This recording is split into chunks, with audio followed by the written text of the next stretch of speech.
é qual o rumo que você está tomando, que caminho que você está indo.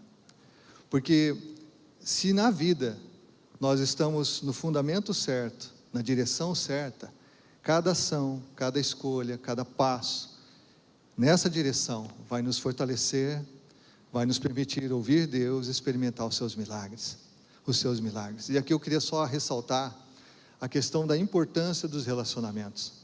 É interessante que em Gênesis capítulo 1 e 2, nós vemos Deus de uma forma tão poderosa, criativa e perfeita, preparando o mundo que Ele planejou para cada um de nós.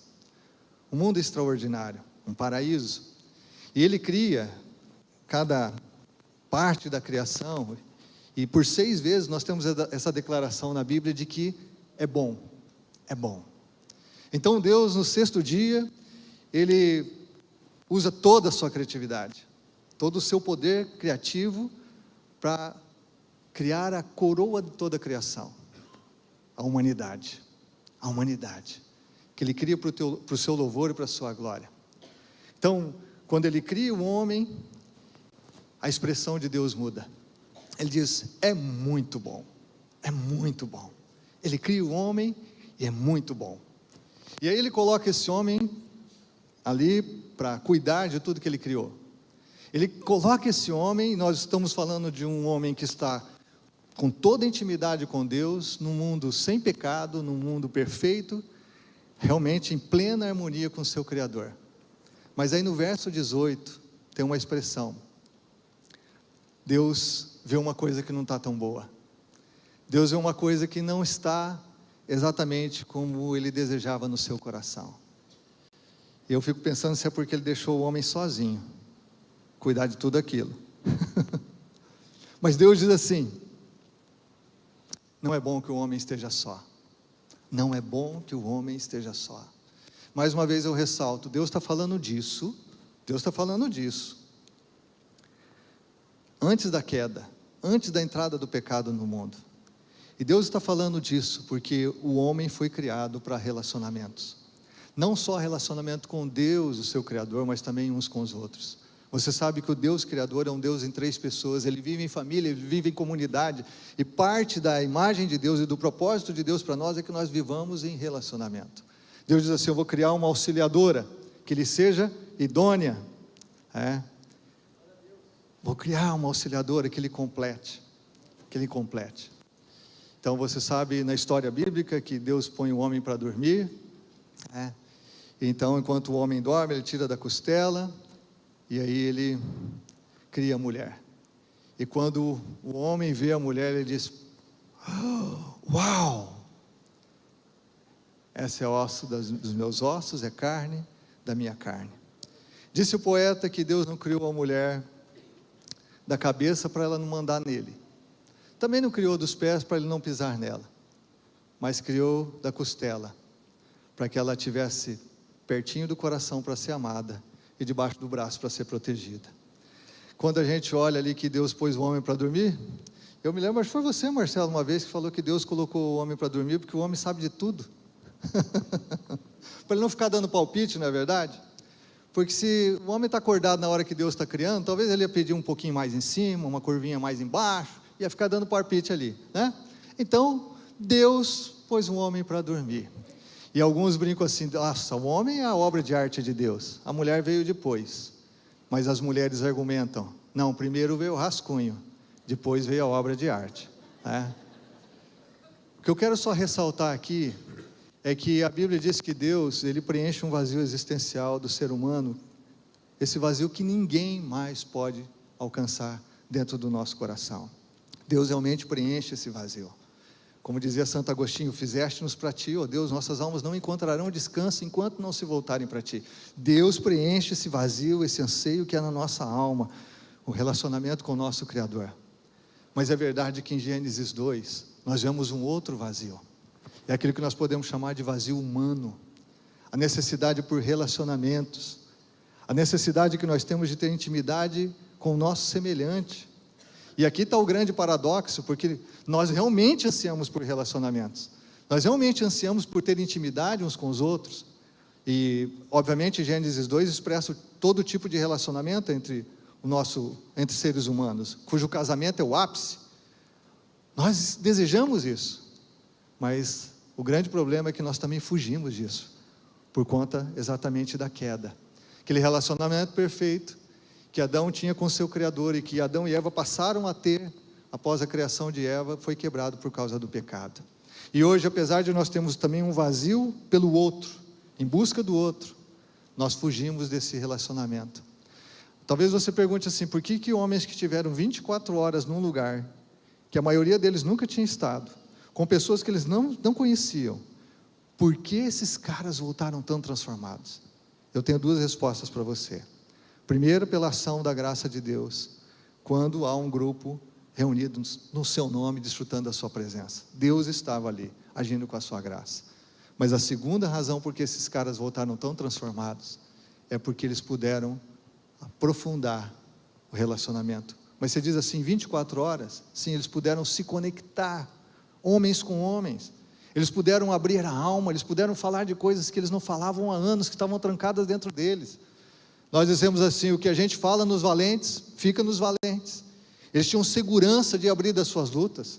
Alguns líderes de quarto me falaram assim, puxa, nós fomos para o quarto e passamos horas conversando, pessoas se abrindo, falando das suas lutas, dos seus dramas, das suas feridas. Por que essa galera voltou transformada? Sim, pela ação da graça de Deus, mas porque puderam se conectar com outros homens, porque puderam conversar de homem para homem, não na superficialidade do nosso dia a dia, que está tudo bem quando não está, mas puderam abrir o coração. Eles se conectaram de fato.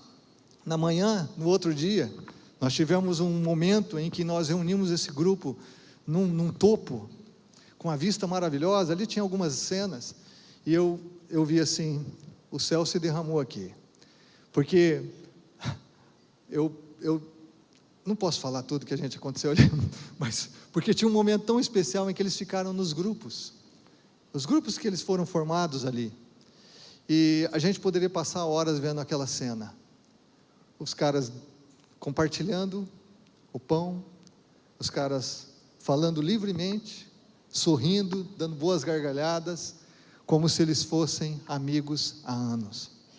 O que eu queria dizer é que nós temos essa sede por relacionamento, e seja nos amigos, nas amizades, seja na questão do casamento, muitas vezes nós, apesar de termos esse anseio, vocês estão aqui porque vocês anseiam essa intimidade, vocês anseiam essa profundidade, mas eu e você também temos problemas com isso. Nós temos medo de sofrer, nós temos medo de nos frustrar, de nos decepcionar, e aí nós vivemos esse paradoxo constante, somos solitários, dormindo na mesma cama, nos sentimos sozinhos, vivendo debaixo do mesmo teto, nós estamos vazios de relacionamento, quando estamos comprometidos há anos com uma pessoa que está do nosso lado, mas que muitas vezes nós não conhecemos de verdade, nem somos conhecidos. Como é diferente. Eu me lembro de uma oração de um líder aqui, que a gente estava orando pela igreja, e ele disse assim, Senhor, faz com que a gente tenha pessoas bem casadas na nossa comunidade, bem casadas, e eu gostei tanto disso, pessoas bem casadas, não é pessoas casadas, pessoas bem casadas, pessoas que realmente têm um relacionamento saudável, que tem esse vazio pelo outro, pelo humano, preenchido prioritariamente com o seu cônjuge, pessoas que são bem casadas, que têm alegria de viver juntos, que têm prazer em fazer sexo, que têm sonhos dentro do coração, que ventilam os sentimentos que estão na alma, que falam dos seus medos, das suas angústias um com o outro, das suas esperanças, que planejam juntos, que lutam juntos, que vivem juntos, que nós possamos ser bem casados. E aí, eu e André estávamos vendo um vídeo de um pastor amigo nosso, e ele disse assim, depois de 40 anos de casado, ele disse assim, estava comemorando o aniversário de 40 anos, ele disse assim, a minha esposa tem prazer em ser esposa, e eu tenho prazer em ser marido. Aí acabou o vídeo, a Andréia olhou para os meus olhinhos, ela virou para mim e disse assim, eu tenho prazer em ser esposa. E eu, para não ficar para trás, eu disse assim, eu tenho prazer em ser marido. E aí deu um rally rola, irmãos, maravilhoso. Não aconteceu que a gente estava cansado, mas o clima estava bom para isso, estava propenso. Quase aconteceu, quase. Casados, nós estamos orando aqui para que você viva o seu casamento e que você seja bem casado. Que homens sejam homens valentes, que tenham como valores a coragem, a lealdade e o serviço.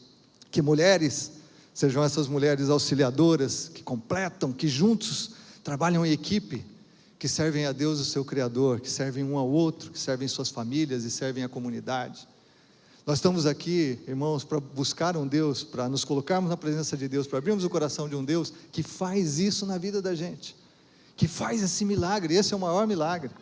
Aquilo que nós vimos acontecer no final de semana, como temos visto acontecer no dia a dia da nossa comunidade, pessoas sendo transformadas, pessoas sendo curadas, pessoas sendo libertas, pessoas realmente recebendo uma nova identidade, tendo perspectiva sim de viver uma nova vida e que é possível pela graça.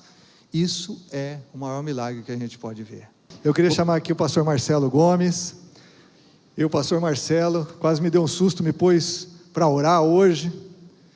Ele me respondeu de manhã falando que estava de cama desde quinta-feira, irmãos, que estava de cama, com dor de garganta, dor no corpo, sinusite. Falei, meu Deus do céu, se esse homem não vem? Tinha que inventar uma mensagem aqui. Ô Cris, pode vir aqui por favor? Eu queria apresentar a parte mais bonita aqui do Marcelo. O Marcelo é um cara simpático, um cara bem afeiçoado assim, mas você é a parte mais bonita, tá bom? E eu queria que a gente orasse pelo Marcelo, até para Deus dar graça aqui para ele, porque ele realmente está meio baqueado, irmãos. Mas nós queremos um Deus que renova, não é não?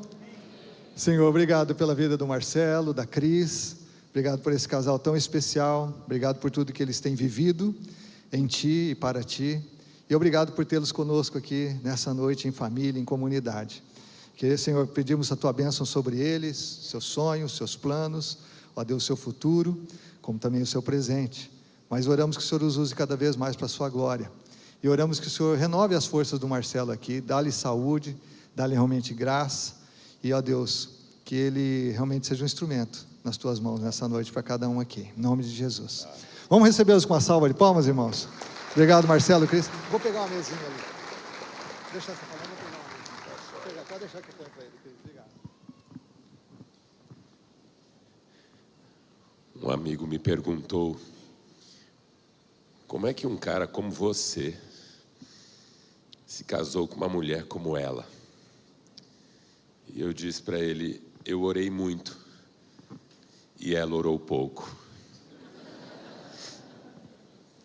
E eu estou vendo aqui de onde eu estou, que há vários homens aqui que oraram muito e cujas mulheres oraram pouco.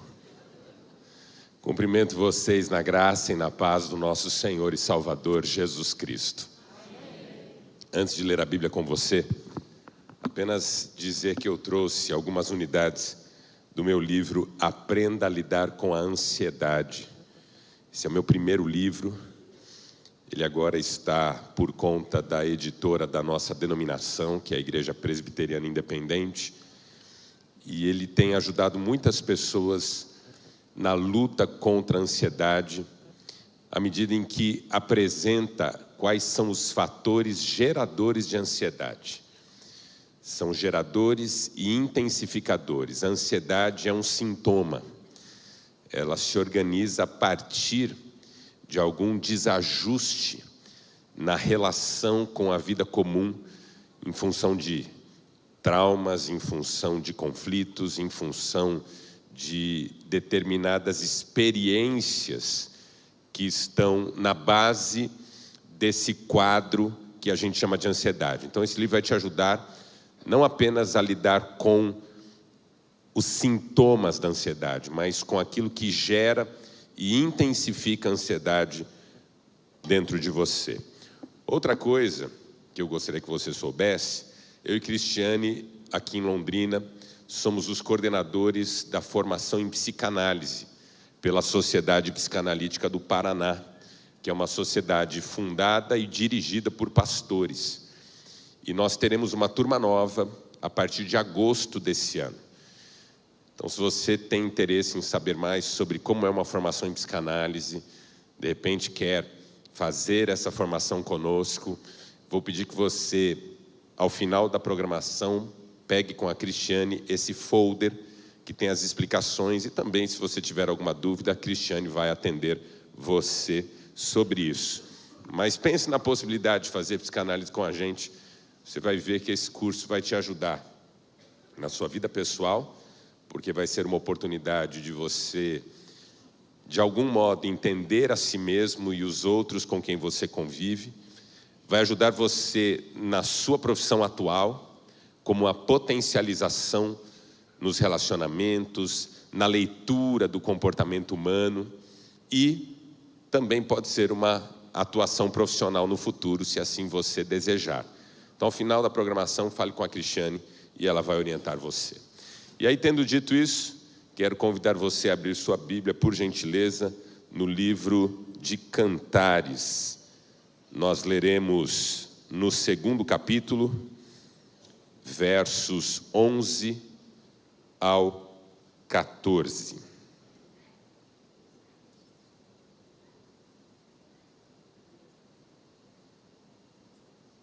Até o 15, na verdade. Cantares, 2º capítulo, versos 11 a 15.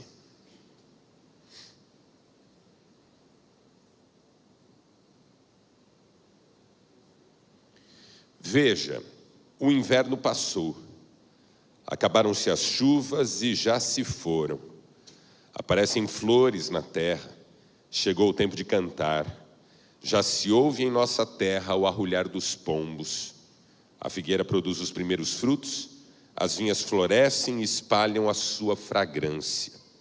Levante-se, venha, minha querida, minha bela, venha comigo. Minha pomba que está nas fendas da rocha, nos esconderijos, nas encostas dos montes. Mostre-me seu rosto, deixe-me ouvir sua voz, pois a sua voz é suave e o seu rosto é lindo. Apanhem para nós as raposas, as raposinhas que estragam as vinhas, pois as nossas vinhas estão floridas. Até aqui, louvado seja Deus pela sua palavra. E você diz? Amém. Tubarões matam, em média, 6 pessoas por ano. Tubarões. Leões matam, em média, 500 pessoas por ano. Escorpiões matam, em média, 7.000 pessoas por ano, todos os anos. Mosquitos matam, em média, por ano, 2 milhões de pessoas. Mosquito, sobretudo esse que transmite zika, chikungunya, dengue, já faz parte da categoria de demônio. Tamanho estrago que faz. Por que eu estou dando esses dados para você? Porque uma das verdades sobre a vida é que nem sempre são os grandes perigos que nos impõem as suas consequências, a tragédia, o desastre. Muitas vezes são as pequenas ameaças que nos capturam, que nos prejudicam, que nos levam a perder alguma coisa que a gente não gostaria de perder. Se você pensar na sua história, na sua biografia, você vai perceber que muitas vezes isso aconteceu com você. Não foi um grande problema que tirou você do rumo. Foi uma sucessão de pequenas coisas que tiraram você do caminho e impuseram sobre você grandes dificuldades. Eu me lembro de uma vez ter atendido um homem que tinha uma profissão muito difícil. Ele era policial militar, mas o seu encargo era a vigilância de um dos muros de um presídio de segurança máxima que ficava próximo à cidade em que ele morava. E ele dizia para mim que todos os dias, ele era xingado, ameaçado, oprimido pelos prisioneiros que ele tinha que vigiar e dos quais ele tinha que cuidar. Uma vez, ele estava de guarda no muro do presídio, quando, sem que ele soubesse, ficou sabendo depois, um carro foi abordado na estrada, na rodovia que ia naquela direção. Uma viatura da polícia rodoviária achou suspeito o modo como o carro estava sendo conduzido na estrada, acionou a central para tirar informações, descobriu que o carro era roubado, fez uma abordagem, prendeu os ocupantes do veículo e quando os policiais abriram o porta-mala, havia armas de uso exclusivo do exército, inclusive bazucas. Com eles, a polícia descobriu um plano que consistia em matar o guarda que fazia vigilância no muro, no caso era ele, e com o uso das bazucas explodir o muro para que alguns presos que ali estavam pudessem ser resgatados. E interessante que, nesse mesmo horário em que tudo isso estava acontecendo sem que ele soubesse, a esposa dele estava num momento de oração em casa, porque o Espírito havia falado com ela que era para ela orar, porque um grande livramento viria sobre a família dela. E aí aqueles homens foram presos e naquele dia ele não foi morto. Então, para você entender o nível de complexidade, o tipo de enfrentamento que esse homem fazia todos os dias. Mas por que eu estou contando a história dele? Porque a razão que o fez me procurar não foi para falar do estresse do trabalho. Não foi para falar das ameaças de morte, não foi para falar dos presos com os quais ele lidava, mas para pedir ajuda no relacionamento dele com o filho, um menino de 5 anos de idade.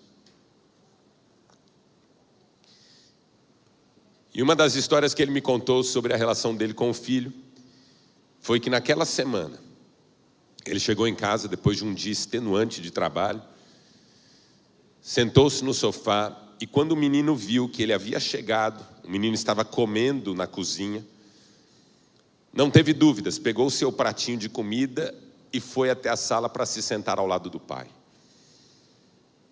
Quando ele foi se aproximar do pai, ele perdeu o equilíbrio e derrubou o prato de comida no chão. O pai, isso foi ele quem me contou, foi tomado por um acesso de fúria tão grande que pegou o menino pela camiseta, torceu a camiseta, ergueu o menino e falou: agora você vai lamber.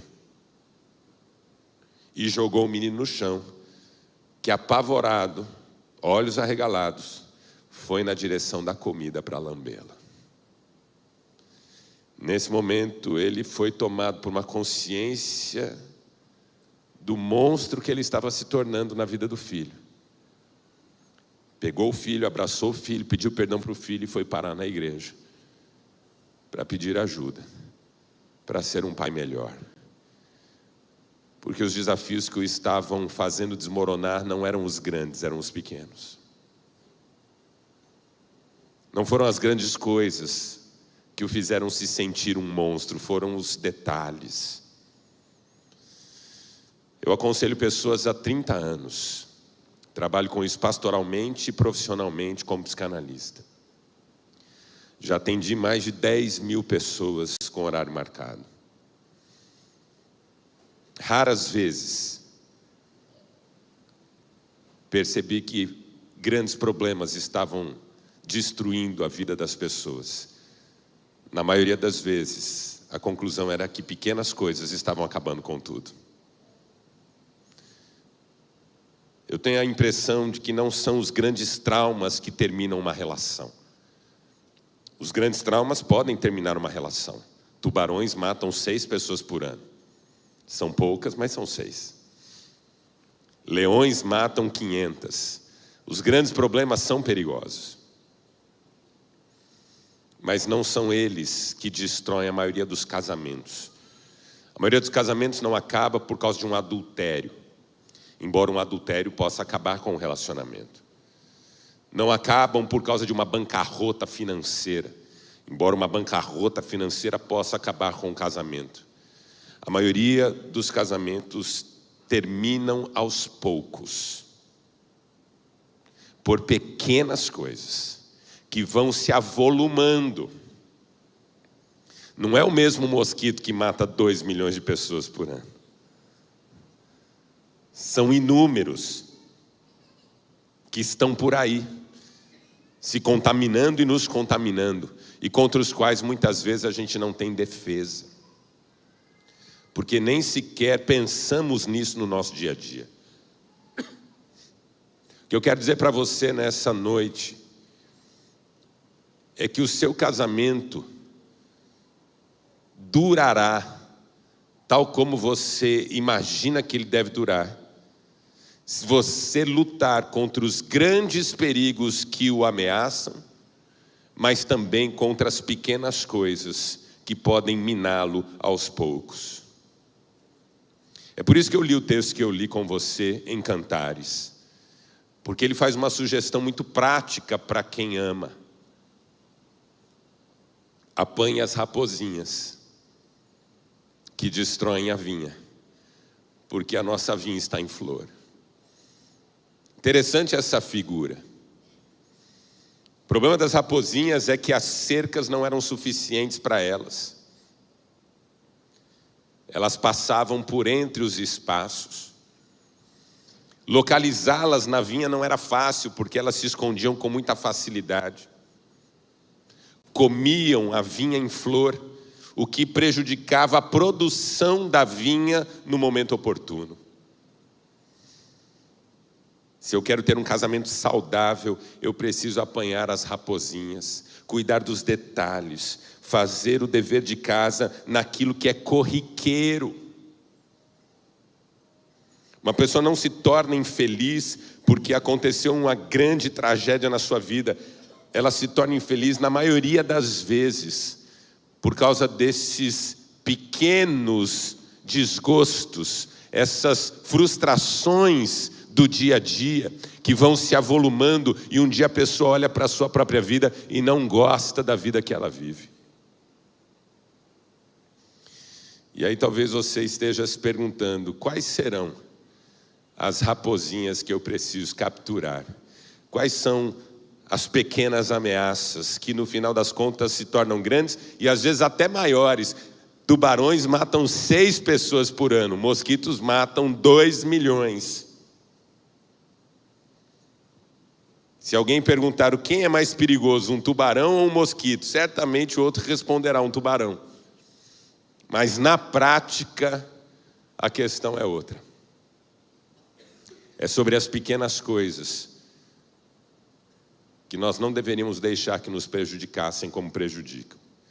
E aí eu pensei em conversar com você, se você quiser me acompanhar, sobre algumas raposinhas que faz sentido a gente procurar na vinha e capturar, para que elas não nos prejudiquem e não matem um relacionamento que tem potencial de ser frutífero. Esses dias eu estava dando uma palestra para casais e a pergunta que eu estava tentando responder era: por que investir num casamento? Por que não seguir a maré geral e deixar que o casamento simplesmente se acabe quando ele não está bom nem para um nem para outro? Dentre as respostas que eu dei nesse dia foi que o casamento é um espaço de experiências poderosas em Deus que nós não temos em outro ambiente, em outro lugar. Quando um casal vive uma vida abençoada, conforme Deus estabeleceu, coisas extraordinárias acontecem. O casamento é um espaço de frutificação, é um espaço de experiências com o Senhor, é um espaço de potencialização dos filhos que serão como flechas nas mãos do arqueiro. Eu amo essa figura dos filhos como flechas. Porque o que é uma flecha? Uma flecha é um instrumento mortal. O objetivo dela é abater o alvo, muitas vezes o inimigo, o adversário. Uma flecha tem o poder de abater o inimigo ou o alvo para além do alcance do arqueiro. A flecha chega onde o arqueiro não chega.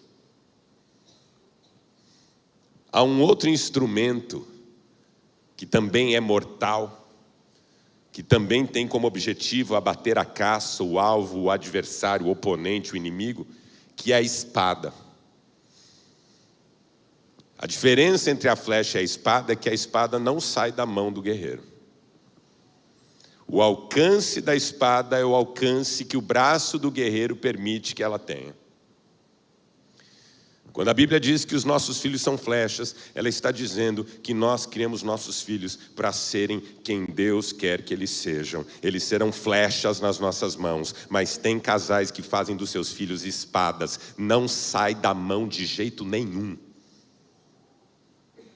Vai ser o que eu quero que ele seja, vai realizar os meus sonhos pessoais, não vai sair da minha vista, vai fazer o que eu acho que ele tem que fazer, vai suprir as minhas carências.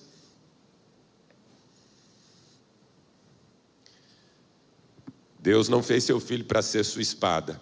Deus fez seu filho para ser flecha. E você obedece a Deus, lançando seu filho para ser quem Deus quer que ele seja e viver no centro da vontade do Senhor.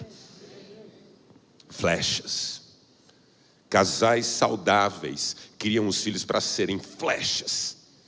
Casais enfermos emocionalmente, adoecidos de alma, precisam dos filhos até mesmo para se distraírem dos seus problemas relacionais.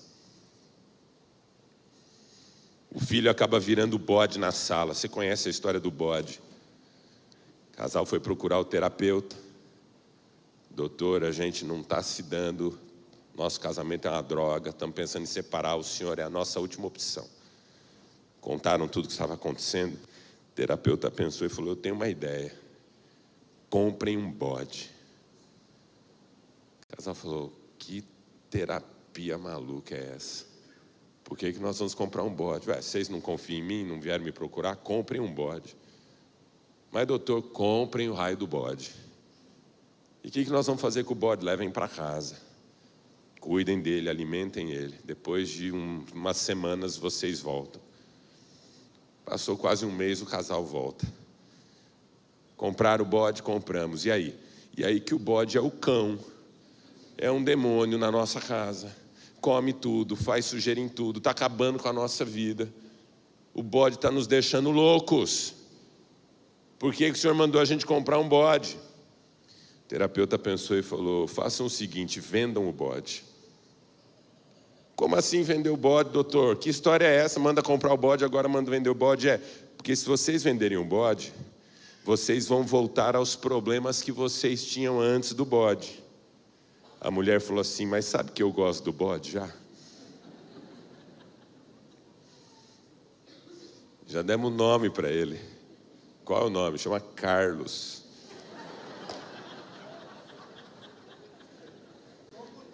É lindo, porque agora o povo dá nome de gente pro bicho, né? Esses dias conheci uma família, tinha um cachorro chamado Evaristo. Falei: Jesus, a criatividade do povo é curiosa, né? O bode na sala é esse que leva a culpa de todos os problemas. É onde a gente canaliza os nossos esforços, muitas vezes para fugir da verdade a nosso respeito. Casais que usam seus filhos para serem receptáculos de suas projeções, de suas carências, de seu vazio. Crianças não têm capacidade de absorver e de sustentar esse fardo, mas os adultos, que são mais infantis do que as crianças, ficam lá. Como um casal que eu fui visitar, e enquanto o sujeito estava em algum lugar fazendo alguma coisa ali para a gente tomar, o filhinho estava brincando, a mulher falou assim: filho, fala para a mamãe aqui na frente do pastor, você ama a mamãe? Aí a criança olha com aquele olhar de, meu Deus, começou a sessão de demonstração do quanto o filho é maravilhoso. Aí a criança ficou assim, meio perdida. Fala, filho, você ama a mamãe? Amo. Você ama o papai? Amo. Aí ela não aguentou. E quem você ama mais? Eu falei: para, irmã, você vai para o inferno. Credo, pastor? Não, credo não, você vai para o inferno, não estou brincando. Colocar uma criança que você diz amar nesse lugar em que ela tem que escolher quem que ela ama mais, por causa de carência, de baixa autoestima. Em nome de Jesus, faça de seus filhos flechas. Não os trate como espada, senão você nunca largará. E ainda colocará o seu filho entre você e aquilo que você sente que ameaça você. Faça do seu filho flecha, ele vai chegar longe em nome de Jesus, no lugar que Deus o quer, e vai ser bênção na vida de vocês e de muitas pessoas com quem Deus vai usá-los. Quando a gente olha para a gente, é aí que a gente começa a identificar as raposinhas. Quando a gente começa a olhar para o nosso relacionamento, sem medo de encarar a verdade, aí as raposinhas começam a aparecer.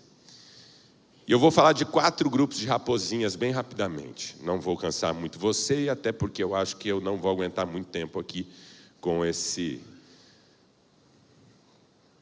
voz que eu estou falando aqui, com essa garganta que eu estou hoje.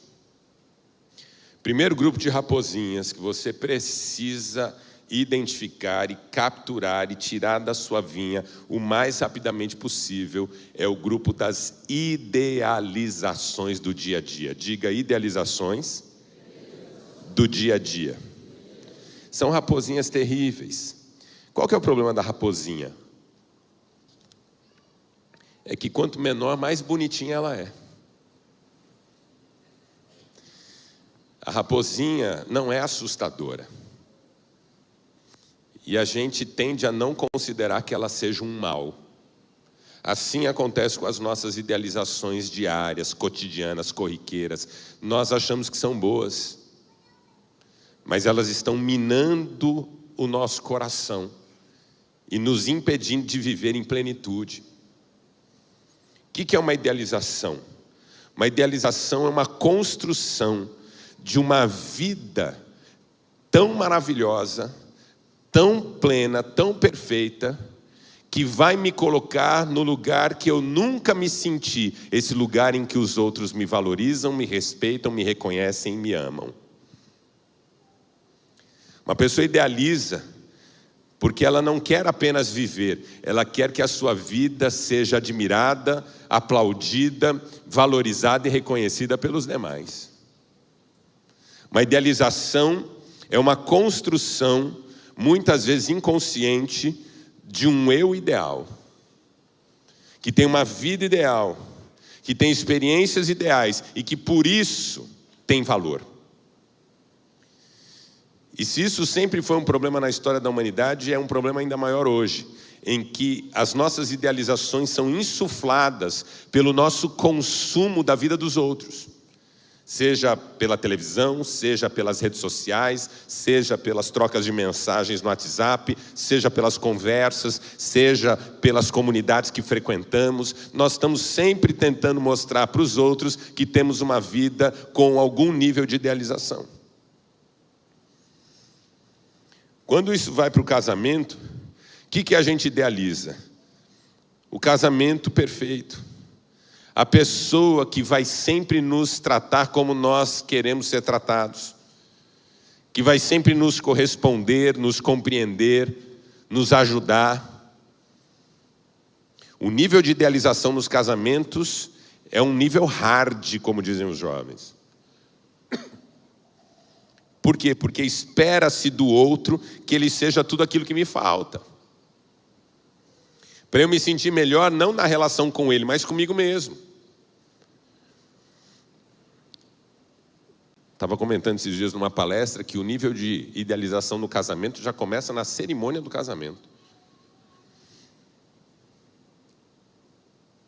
Você notou como mudaram as cerimônias de casamento? Quando eu e Cristiane casamos, já há quase 30 anos, o casamento era mais simples. Onde a gente casou? Na igreja que a gente frequentava. Quem que tocou? Os nossos amigos músicos. Quem cantou? Nossos amigos. Quem fez? Nosso pastor. Quem organizou o povo na entrada? As diaconisas. Tinha uma diaconisa super querida. Ela ficou na porta do templo. E lá de dentro, eu já estava lá dentro. O público já estava lá dentro. Nós ouvíamos ela gritar: homens desse lado, mulheres desse lado. Aí ele olhava para dentro da igreja e falava: já vai. Onde é que foi a festa? Foi no quintal de casa. Para onde é que nós vamos viajar? Para a praia, com carro emprestado. Hoje um casal decide casar, ele não está disposto a fazer nada com simplicidade. Isso vai custar o preço de um apartamento, se não de 2. Ah, não vou casar na igreja não, porque a igreja não tem cara de igreja. Não, tem cara do quê? A festa vai ser no buffet, vai ter coral e orquestra. O pastor vai fazer, mas eu também vou convidar um pregador das redes sociais. Ele cobra, mas é maravilhoso. As alianças vão entrar num drone.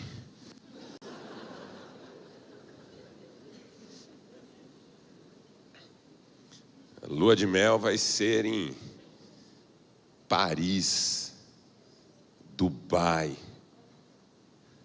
Eu nunca mais vi um casal que foi para Foz do Iguaçu.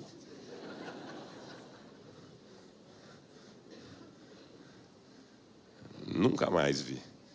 É só Caribe para frente. E se quiser arrasar, vai para as Maldivas. Aí eu falo, esse casal casa nesse nível de idealização. Como é que vive o dia a dia depois?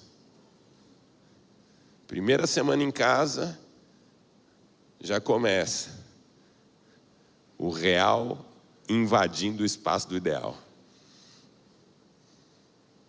E aí ele toma um susto com ela, porque ela não é tão doce quanto ele gostava de pensar. Ela tem as opiniões fortes.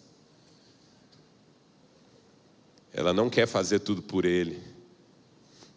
Ele acorda de manhã, vai sentar do lado dela, fica olhando para ela. Ela já está tomando um cafezinho que ela passou. Ela diz: bom dia, meu amor. Ele nem responde. Ela fala: tudo bem, você dormiu bem? Ele não perde tempo, ele já pergunta logo: cadê meu Todd?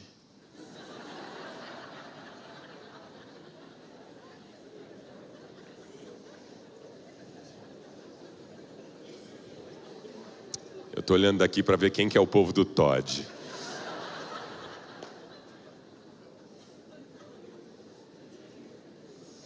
Ah, eu não sabia que você tomava Todd, amor. Nem tem Todd. Amanhã eu compro um Todd no mercado. Aí no dia seguinte está lá o Todd para ele fazer, mas ele não quer fazer o Todd, quer que ela faça o Todd. Aí um dia ela faz o Todd.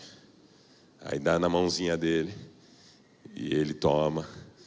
E ele faz uma carinha de decepção.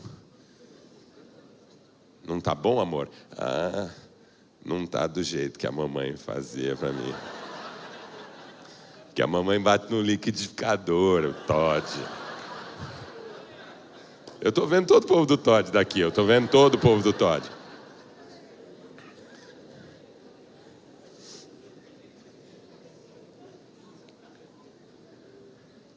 Aí a mãe fala assim: filho, igual a mamãe você não vai achar.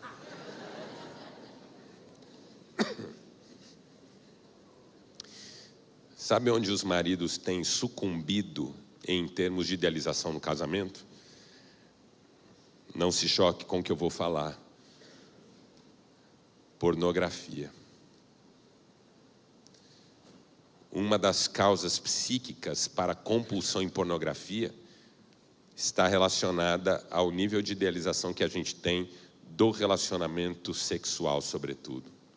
Homens que esperam das suas esposas que se comportem como as atrizes das cenas pornôs que eles assistem no secreto da vida deles. Vivem frustrados, se incomodam que suas esposas não são atiradas como eles gostariam que elas fossem, não se comportam na cama como as referências que eles trazem. Eles se ressentem de ficarem tendo que todo dia que querem transar, ter que seduzir a própria mulher. Isso tem feito um estrago no psiquismo dos homens dessa geração. Eles não dão conta da ideia de serem carinhosos e de seduzirem a própria mulher quando querem transar. Eles querem que ela se comporte como atriz pornô. Que ela já venha pegando, pulando, gritando. E aí eles dizem que elas são frias, que elas não gostam de sexo.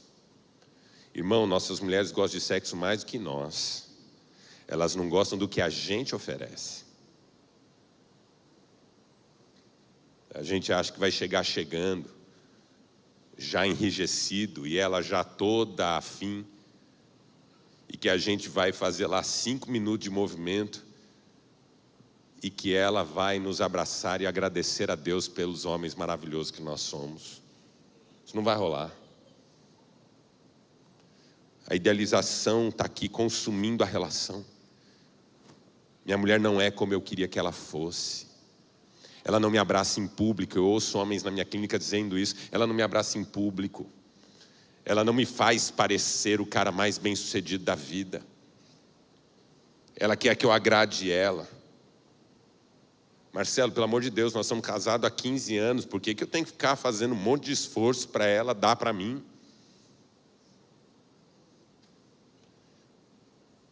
E na linguagem você percebe o cara que tem a referência fora da referência relacional. Ele quer falar bobagem para a esposa, ele quer xingar ela na hora do relacionamento. Quer falar impropérios. Por quê? Porque ele está com outra referência mental idealizada. Quer se sentir potente, ele não se sente potente no trabalho, onde ele só apanha, ele não se sente potente financeiramente, porque as coisas não estão acontecendo, ele não se sente potente nos relacionamentos interpessoais, porque ele não é tão requisitado, então ele quer que a mulher supra toda essa falta. E aí ele não tem paciência com ela, não tem paciência para esperar o tempo dela. Porque ele não está ali naquele momento para dar prazer e receber prazer. Ele está naquele momento para se apropriar da sua falta.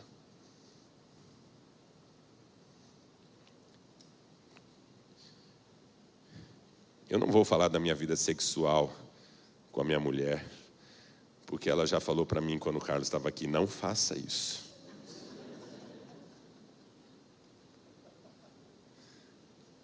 Mas quando eu chego cheio de dedo perto dela, ela fala, você vai ter que me conquistar. Eu olho para ela e falo assim, 30 anos depois, eu tenho que te conquistar. Ela diz, tem. E para piorar, uma vez eu fui com ela no encontro de casais, e nós ouvimos um pastor falando, e ele falou assim, irmão, se você quer fogueira à noite, comece a catar graveto de manhã. E hoje minha mulher fala assim, você não catou gravetos hoje. Às vezes eu passo o dia catando graveto. Eu dou uma vacilada, ela fala, ih, jogou água nos gravetos. Aí eu digo, então vou fazer a oração de Elias, que joga o fogo e lambe a água e acaba com tudo. E a gente se diverte sendo assim, porque eu sei que todo dia eu preciso conquistá-la. Não há um ideal aqui, há um desejo de viver o momento, tal como o momento exige ser vivido. Não preciso me sentir nada que eu já não me sinta. Gosto de ser casado. Também tenho muito prazer em ser marido.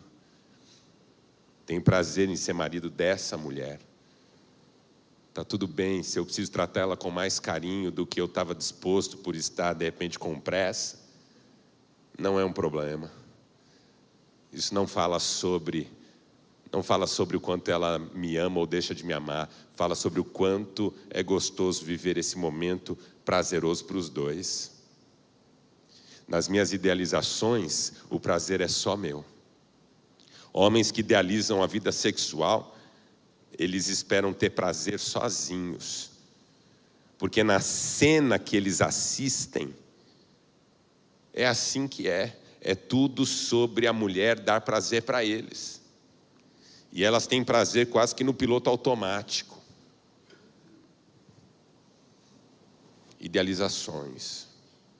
O modo que a mulher comporta em público. Quantas vezes no começo do meu casamento, eu fiz mal a Cristiane, porque pastor que era, queria que ela correspondesse às expectativas gerais, para mostrar para todo mundo o quanto eu era ideal. Porque como pode um pastor ser mais ideal do que já é, se a esposa também for ideal, e depois se os filhos também forem ideais? E aí você começa a cobrar da esposa, dos filhos, não que de fato eles precisam entregar, mas aquilo que você quer que eles entreguem, para você passar bem diante do olhar do outro. A mulher se casa com o homem é bonito, tem um sorriso lindo, mas isso não é suficiente. Ele precisa ser trabalhador. Aí ele é trabalhador, mas isso não é suficiente. Ele precisa ser bem-sucedido financeiramente. Ele é bem-sucedido financeiramente, mas aí não é suficiente, porque ele dá pouco tempo em casa. Ele dá tempo em casa, mas não é suficiente, porque ele é um tanto quanto grosseiro no modo de falar. E ela queria que ele fosse mais sensível, mais carinhoso. Ele é sensível, carinhoso, mas ele não é líder. E aí a mulher se ressente. É a velha história da loja de departamentos que vendia maridos. Conhece essa história? Uma loja de departamento especializada em venda de maridos. Primeiro andar, homens bons, mas sem muita coisa para oferecer. Não tem muito dinheiro, não tem muita cultura, não tem muita coisa. Segundo andar, homens bons e com profissões legais, bem remuneradas, tem um dinheirinho. Só que se você for para o segundo andar, saiba de uma coisa, você não pode voltar para o primeiro. E não pode entrar de novo na loja. No segundo andar você descobre que é um terceiro andar. Homens bons, profissionalmente bem-sucedidos, carinhosos, gentis, românticos. Só que no terceiro andar você fica sabendo que tem um quarto andar. Homens bons, profissionalmente bem-sucedidos, carinhosos, românticos e ainda tementes a Deus, que servem, que têm prazer em ajudar os outros. Mas aí você descobre que tem um quinto andar. Lembrando que você não pode voltar para o andar anterior e nem pode voltar na loja. E no quinto andar são homens bons, bem-sucedidos profissionalmente, que são carinhosos, românticos, tementes a Deus e que têm aquele corpo escultural. São bonitos, malham todo dia, um peitoral, não são carecas. Não tem aquela pança bonita, grande, que chega a brilhar de tanto que a pele está esticada. Aí as mulheres, quando subiam no quinto andar, o andar estava vazio. E alguém dizia: você é a mulher número 5.476.514 que veio no quinto andar para descobrir que o homem perfeito não existe. Você não faz ideia de quantas mulheres eu atendo na clínica e no ministério pastoral, cujas queixas em relação ao marido é porque ele não representa o ideal dela. Não é que ele tem problema em si, o problema é que ele não é o que ela esperava. Ela até sabia que não era, mas ela achou que casado, com o tempo, ele ia melhorar. Eu ouvi isso essa semana de uma paciente: Marcelo, eu achei que ele ia mudar. Eu falei: e achou por quê? Ela falou: porque eu quis. Eu não tinha nenhum motivo para achar isso. Idealizações são raposinhas terríveis. A idealização em relação ao filho, a idealização em relação à casa. Tem gente que não consegue viver em paz na própria casa, nunca está bom. A idealização de um passeio. Vai para um hotel 5 estrelas, acha ruim. Vai numa praia lindíssima, a água é muito fria. Vai num restaurante estrelado, mas a entrada, meu Deus do céu, nunca é como você quer que seja, porque a sua experiência não é mais com a realidade, é a tentativa de finalmente alcançar esse ideal. E aí você se torna uma pessoa murmuradora, queixosa, insatisfeita, que fica exigindo de quem está ao seu lado uma correspondência que nunca vem. A frustração toma conta do seu coração. Você começa a pensar no auge das idealizações, que é viver um outro amor. Aqui a gente chega no auge das idealizações. Eu preciso de uma pessoa que seja exatamente como eu quero que ela seja. E aí o diabo tem alguém preparado para enganar você sobre isso. Billy Graham dizia que toda vez que você decide navegar para longe de Deus, o diabo tem um barco prontinho. Prontinho. Aí o homem conhece aquela mulher que sexualmente parece que vai lhe dar tudo o que ele espera. A mulher conhece o homem que parece que vai lhe dar tudo o que ela deseja. E nessa ilusão, destrói-se uma família, machuca-se o coração dos filhos e, sobretudo, cada um vai frontalmente contra o projeto de Deus para a sua vida. Eu atendi um homem há alguns anos, chegou na nossa igreja depois de ter vivido uma vida totalmente desregrada. E ele me contando a sua história disse: então, a fulana, pastor, que é minha mulher, é o meu 5º casamento. Eu falei: 5º casamento? Rapaz, como é que um homem chega no 5º casamento? Eu perguntei para ele, ele falou: então, mulheres são difíceis. Falei: estou vendo, irmão. Você deve ser um querido. Pessoa fácil de lidar. Um doce de gente. Olha, até eu já estou ficando apaixonado aqui. O que aquele homem me ensinou? Que trocar não resolve. Uma vez atendi um que estava no 3º casamento. Ele falou: Marcelo, se eu soubesse que trocar não resolvia, eu tinha ficado com a primeira, porque essa sim era a mulher da minha vida. O que eu quero dizer para você nessa noite é que você tem algum nível de idealização no seu coração e você não sabe, mas isso está minando a sua alegria de viver. E se você quer viver plenamente, alegremente, de forma satisfeita em Deus, você precisa renunciar às suas idealizações. Pare de olhar para a vida que você aspira a viver e abrace a vida que você vive hoje e comece a ser feliz nela, e comece a atuar nela, e comece a dar o seu melhor aqui, e comece a fazer o seu melhor nesse lugar em que você está, e você vai começar a ver Deus transformando a sua realidade. Não para ela ser o que você idealiza, mas para ela ser o que Ele quer que ela seja. Que é o melhor para você, é o melhor para nós. Esse último domingo, eu ministrei na nossa igreja em Maringá, a IPI, sobre o quanto é difícil romper com idealizações e assumir a realidade tal como ela é, para a partir dessa atitude de assumir a realidade, começar a transformá-la. Não para ser o que eu idealizei, mas para ser o que Deus quiser que ela seja. E para fazer essa mensagem, eu usei o texto de Jeremias 29, que é uma carta que Jeremias escreve para os exilados de Israel que estão na Babilônia, dizendo: construam casas, plantem vinhas, comam dos seus frutos, casem-se, constituam famílias, criem seus filhos e deem seus filhos em casamento, orem pela prosperidade da cidade, porque vocês vão ficar aí por 70 anos. Isso aqui é um balde de água fria em qualquer projeto de idealização.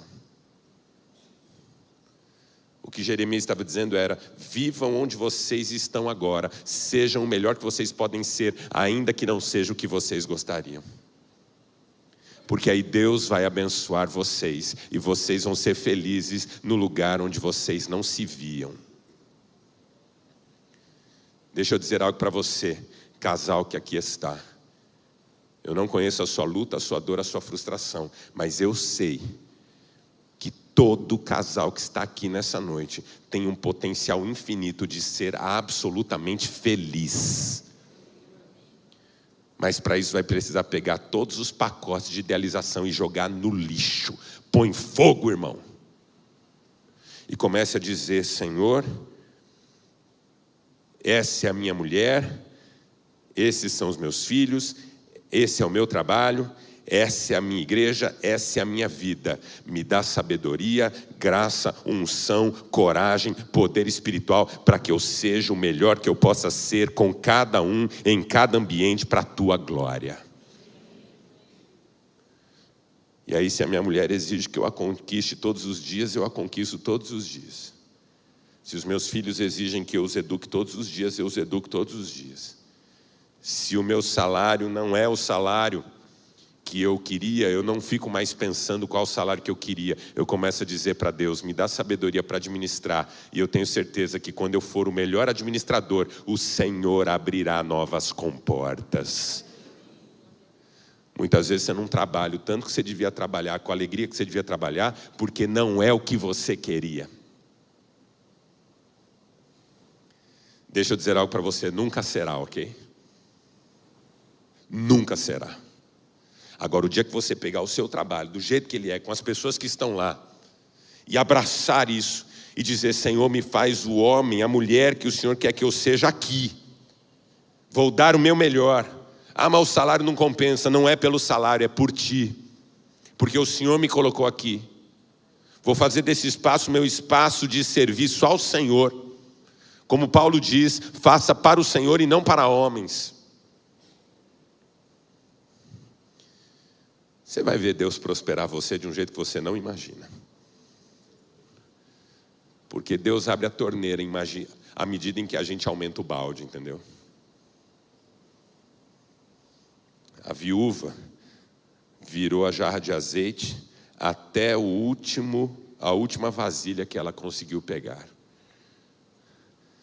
Se ela só tivesse pego 2, seriam 2. Se ela tivesse pego 10, seriam 10. Como ela pegou muitas, foram muitas. Aqui eu rompo com a idealização. Começo a ser o melhor que eu posso ser nesse lugar em que eu estou. Começo a tratar essa família que eu tenho, não precisa ser ideal, não.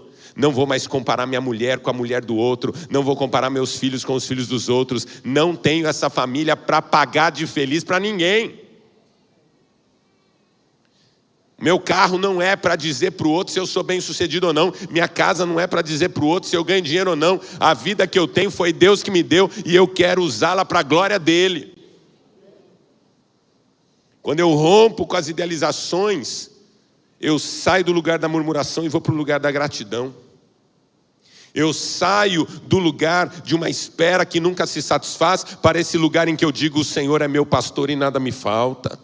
Eu saio desse lugar em que eu fico esperando que os outros sejam o que eu quero que eles sejam e vou para esse lugar em que eu quero ser quem Deus quer que eu seja. Rompa com as idealizações. Porque é aqui que você nega a si mesmo. Quando Jesus diz negue-se a si mesmo, não é você jogar a sua vida no lixo, porque a sua vida foi Ele que deu, é jogar o seu ideal.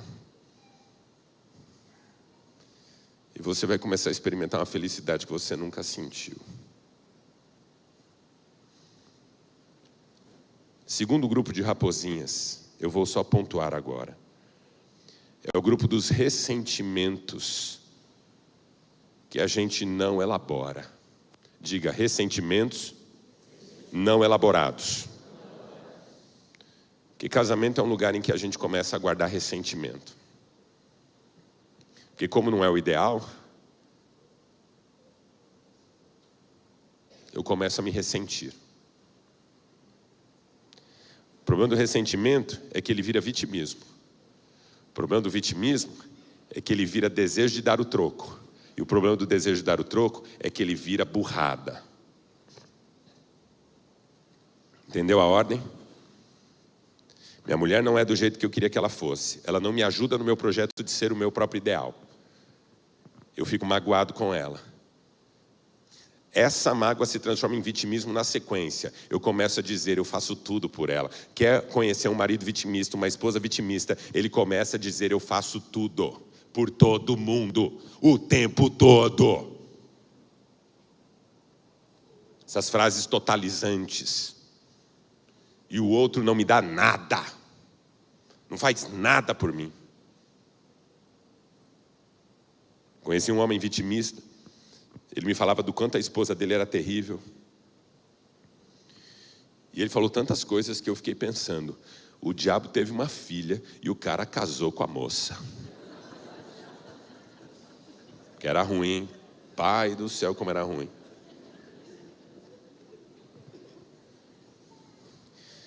Teve até um momento engraçado na conversa que ele falou assim, sabe, Marcelo, eu sou um homem bom. Pensa num homem que se dedica à própria família. Todo dia é de casa para o trabalho e do trabalho para casa. Eu falei, você queria ir para onde, irmão? Vamos dar um Oscar para esse homem que sai de casa, vai para o trabalho, sai do trabalho, vai para onde? Para cá. Não é um homem, é um anjo. Igual que nós. Por isso que as pessoas não acreditam que a gente transa. Nós é muito espiritual, irmão.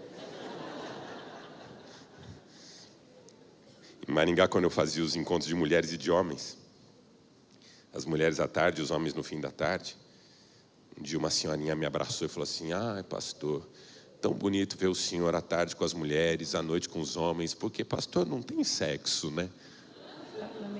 Eu falei, não, irmã, nós é anjo. Nós é tudo anjo.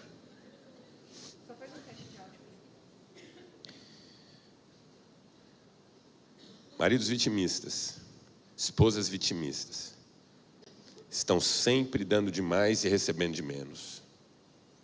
Sofrem com a injustiça de relacionamentos opressores. Tratam o cônjuge como inimigo. O cônjuge,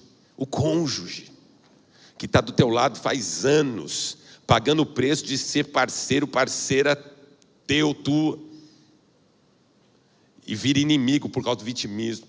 Aí o vitimismo vira um sentimento de vingança. Vai ver só. Você vai ver. Você vai me impedir. Às vezes eu brinco com Cristiane para provocá-la, faz isso para mim. Ela fala, não. Eu falo, você vai ver quando você pedir. Ela fala, o que você vai fazer? Eu falei, vou dar.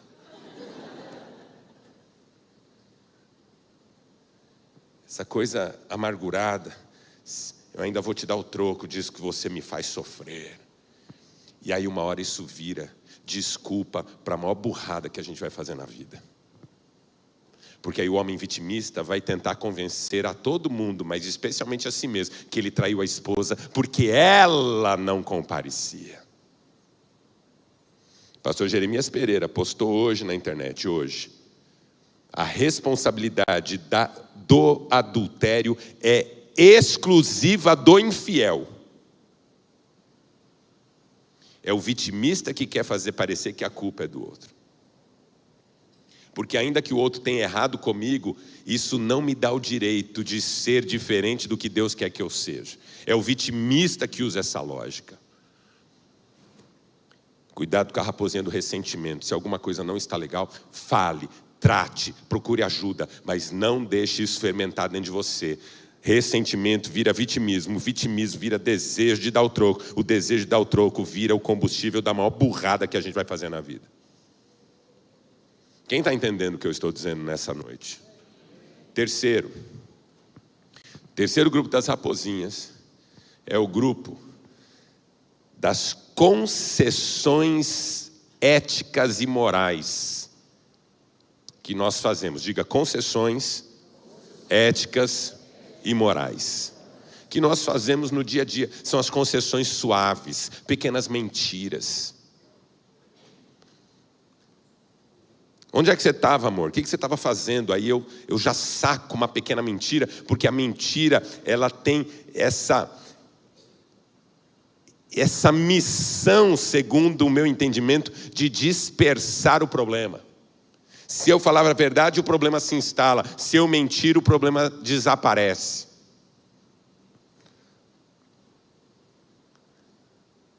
O problema é que a mentira nunca desaparece. Ela tem que ser sustentada. E o duro de sustentar uma mentira é que a mentira, como é uma falsidade, ela precisa ser gravada na memória.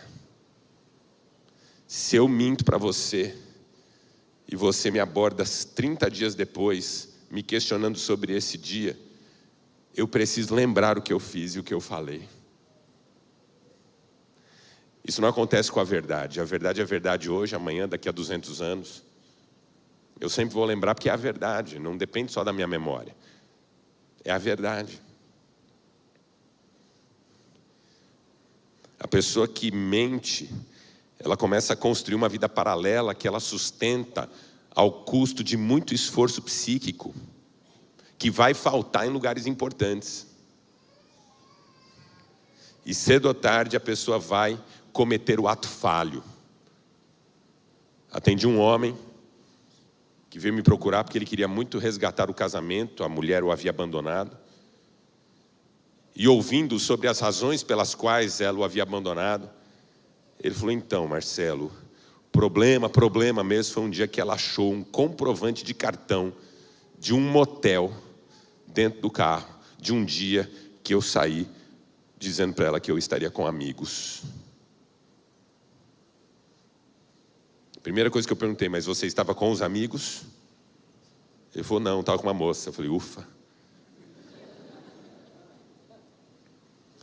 Brincadeira à parte, eu tentei mostrar para aquele homem o quanto a mentira cedo ou tarde vira ato falho. Ou seja, quem que larga um comprovante de motel dentro do carro? Senão aquele que já não está mais aguentando a vida de mentira e precisa ser descoberto. O seu inconsciente, eu falo como psicanalista, o seu inconsciente não vai deixar você em paz enquanto você sustenta uma vida que é psiquicamente difícil de sustentar. Cedo ou tarde você apelará para uma situação que desmascare você mesmo. É igual a criança que faz coisa errada e vem na sala ficar olhando para os pais com cara de assustada. Tá tudo bem, filho?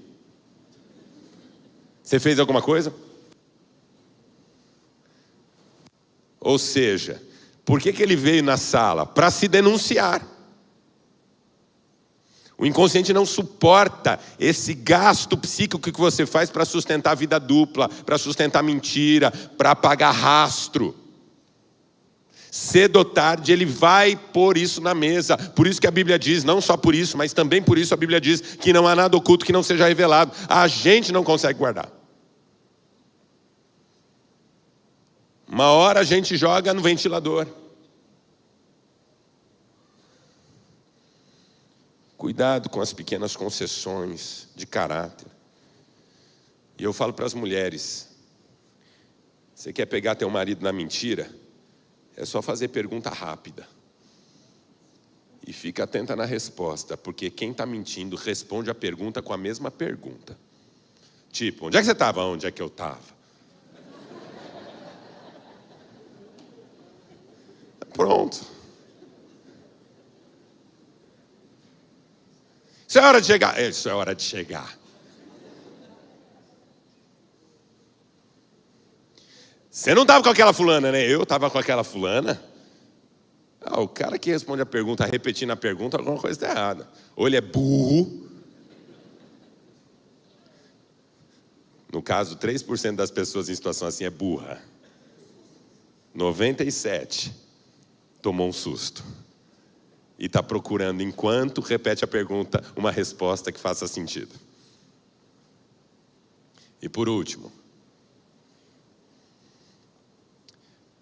o último grupo de raposinha é a frieza espiritual. Diga, frieza espiritual. São as piores raposinhas, as mais destrutivas, aquelas que têm a ver com a nossa frieza espiritual. Falta de compromisso com Deus, falta de oração, desinteresse pela palavra, ausência de ministério. Eu não estou aqui dizendo que essa pessoa não é crente, que ela não é temente. Eu estou dizendo que ela está esfriando. Se você quer ter um casamento abençoado, você vai precisar muito de Deus. Eu sou casado há quase 30 anos, o ano que vem faremos 30 anos. E todos os dias nós dizemos em casa, todos os dias é exagero, não é todos os dias. Mas a gente sempre lembra em casa, que casamentos bem-sucedidos são experiências de milagre. Ser humano não dá conta disso, não. Marcelo, qual é o segredo do casamento de vocês? Eu respondo sem pensar duas vezes, é Deus. É Deus. Porque crises nós temos e já tivemos muitas. Desentendimentos vários. Mulheres são difíceis.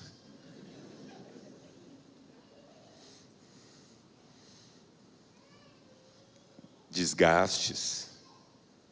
Pequenas feridas. Meu Deus, tudo isso acontece em qualquer casamento.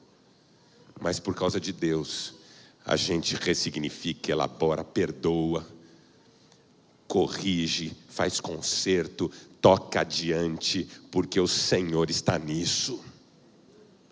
Quero orar com você nessa noite, feche seus olhos. Deus está nisso. Deus está nisso. Deus está no meu casamento, Deus está no meu relacionamento, Deus está em mim, Deus está comigo. Jesus Cristo prometeu, estou convosco todos os dias até a consumação dos séculos. Ele nos deu o seu Espírito Santo para estar em nós e nos ensinar em toda a verdade. No poder do Espírito Santo nós podemos viver a vida que Deus tem para nós. Quero orar com você. Que quer dizer, Senhor, eu quero a vida que o Senhor tem para mim.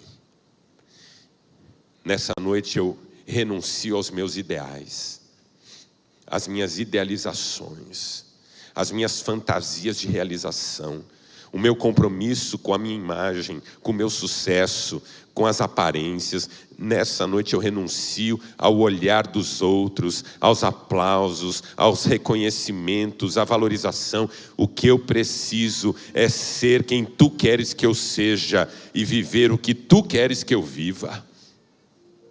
Quero ser o melhor que eu puder ser. Para minha mulher, para o meu marido, para meus filhos. Sem ressentimentos, sem vitimismos. Eu quero ser o melhor que eu possa ser, Senhor, na Tua presença, no Teu poder, sem concessões éticas e morais, sem mentiras, desonestidades, sem fazer mal a quem me quer bem, sem os insultos do dia a dia, as pequenas violências, que fazem mais mal muitas vezes do que grandes sustos.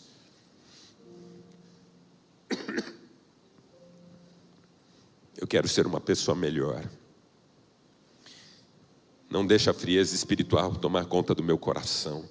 O primeiro apego que eu quero fazer nessa noite é ao Senhor, como meu Deus, que sustenta o meu casamento, que me dá sabedoria e fé, que me dá coragem e ânimo para vencer.